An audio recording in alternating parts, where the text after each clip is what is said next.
Hello vinyl community, this is Mike with TCAT's Deep Vinyl Tracks, coming on to do another video.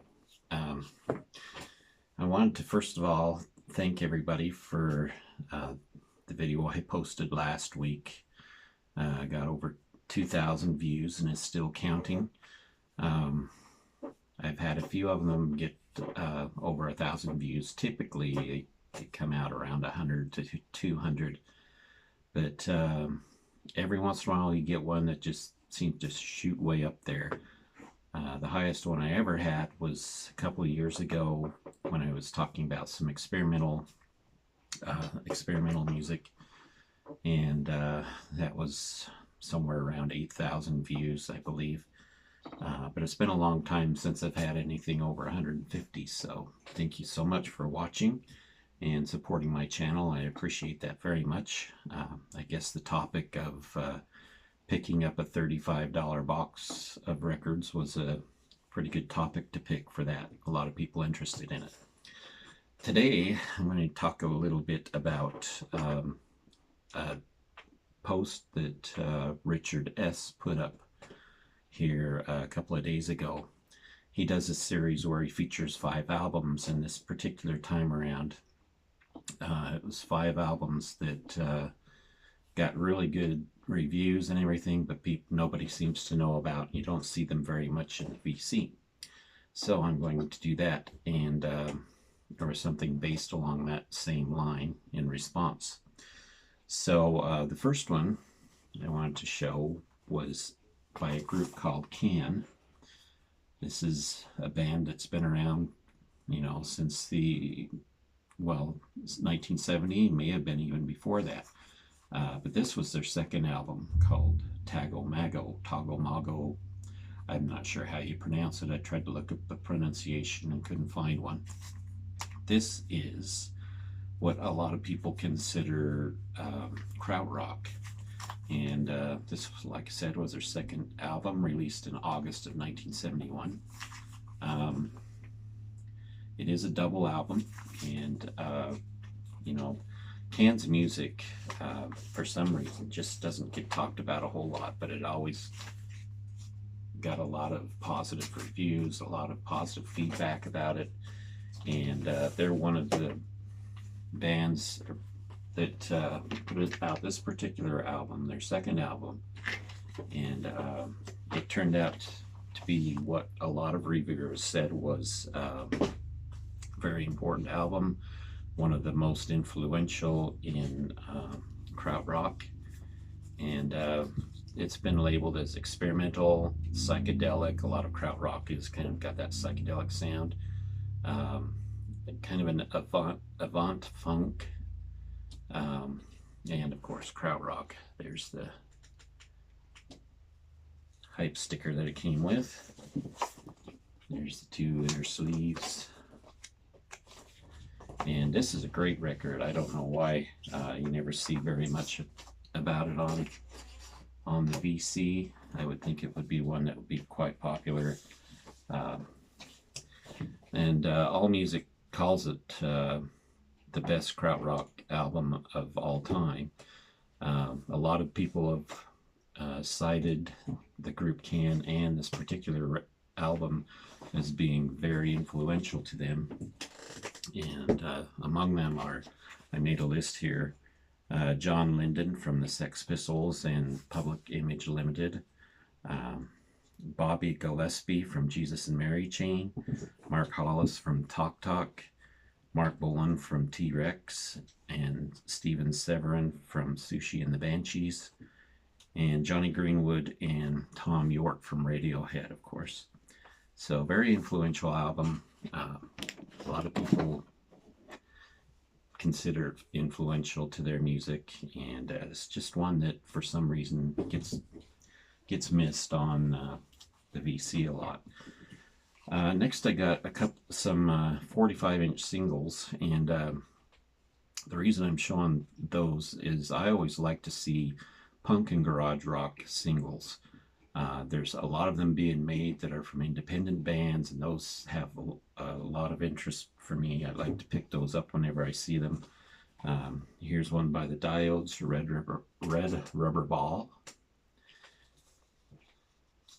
And one of my favorites. It's on the CBS label. The interesting thing about it is Red Rubber Ball is on both sides. One side's mono and one side's stereo. The jacket itself says the back side is "We're ripped," but that's not the case. So I don't know if that was a misprint or what. There's this one by Fia that I picked up. The EP, it's called the Zine EP. They are a punk band, all-female punk band, and love their music. Really great sounding single. One that I'd never heard of before until I picked that up. Here's another one, Whiskey Wagon. This is punk Americana, if you can believe that. Is what it's been called. They use a lot of traditional instruments, but they got that punk attitude, punkish style vocals. This is a 3-track EP or single, if you want to call it that. Here's one by an artist, Nora, or actually the name of the song is Nora. The name of the artist is Broken Girl. Again, I don't know if she's local or well known, but I'd never heard of her, and this is really a great single that I found. One side's called Dance Music. The A side is called The Book Song, and His Girlfriend is the second track on the A side. Another one is this Mark Sultan. This is also a 3-track single. Living My Life, the alternative mix, Pounding, and Shadow with Golden Eyes. Very good single. This one is on white vinyl, and again, like I said, 3-song single. It's not really punk. I think it's probably more geared towards garage rock, and I just love picking up singles like that and just being surprised, and usually pleasantly surprised is the case. So the third one I want to show is the Del Fuegos. This is their album Boston, Massachusetts. The Del Fuegos is considered a garage band, and I believe this was their 3rd album, released in 1985. The main founders of this band are the brothers. They are brothers, Warren and Dan Zane. It's on the Warner Brothers label. After this was, I think I said the 3rd album. I actually believe it was their 2nd album. It's because they broke up after the 3rd album. The label dropped them because it wasn't doing very well. But again, another influential band, a band that the critics really love, and the music is great. I don't understand why they're not shown more for the garage rock lovers out there. But it is garage rock, kind of a rootsy garage rock. And both Robert Plant and Tom Petty said they were one of their favorite bands. So another one that tends to get passed over. Here's another one. This is an Italian prog rock band. Some of you may know who I'm talking about, but again, you don't see them very often, and they tend to get ignored a lot. Their name is Premiata Forneria Marconi, which translated means award-winning macaroni bakery. Kind of a weird name for a band, but they kind of picked it up from seeing a sign somewhere. I've got 2 albums by them. This Chocolate Kings, which was released in 1975. And Jet Lag, which was their next one after Chocolate Kings, released in 1977.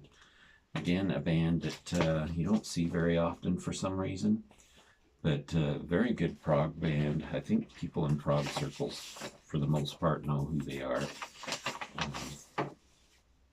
But they were signed to Asylum Records at one point, sorry, can't get the sleeve back in there.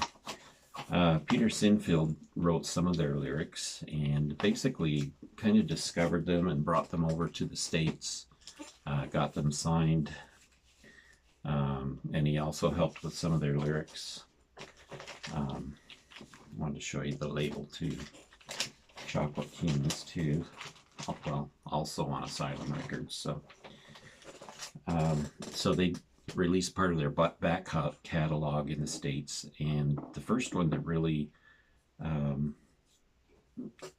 charted, I guess, in the United States, their first album was Photos of Ghost was the name of it. And that was, a lot of the songs on that one were translated from Italian to English for the album, but it did chart in both the US and in Canada. Greg Lake heard them and liked them and signed them up on the Manicore label, which was the same one that Emerson, Lake and Palmer used. And that's when things started to take off for them in the States. However, they're still not as well known as what they should be. Excellent musicians. They've had some lineup changes over the years, but very popular in Italy and throughout Europe. And people kind of lost track of them in North America. Last of all, I want to show for number 5 is Fred Frith, and this is his album called Speechless. Speechless was released in 1981. Fred Frith is considered avant rock, experimental, and originally came from the band Henry Cow. Again, that's not a band that wasn't heard of very often, except for in prog circles. A lot of them know who they are. More of an instrumental band. Fred Frith goes more towards an avant rock sound, and this was probably his most accessible album out of all the ones that he released. Probably a good one to start with if you want to get an idea what kind of music he has. He has a lot of albums out there. He's done a lot of soundtracks, but on this particular album he runs the full gamut.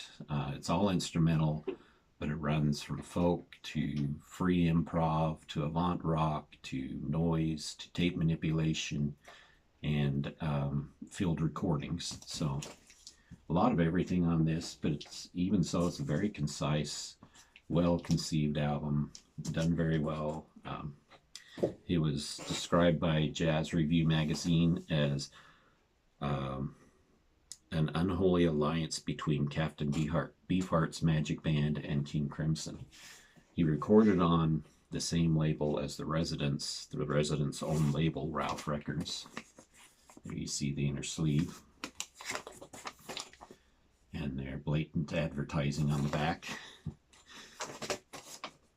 Most of those on the back listed are Residents albums.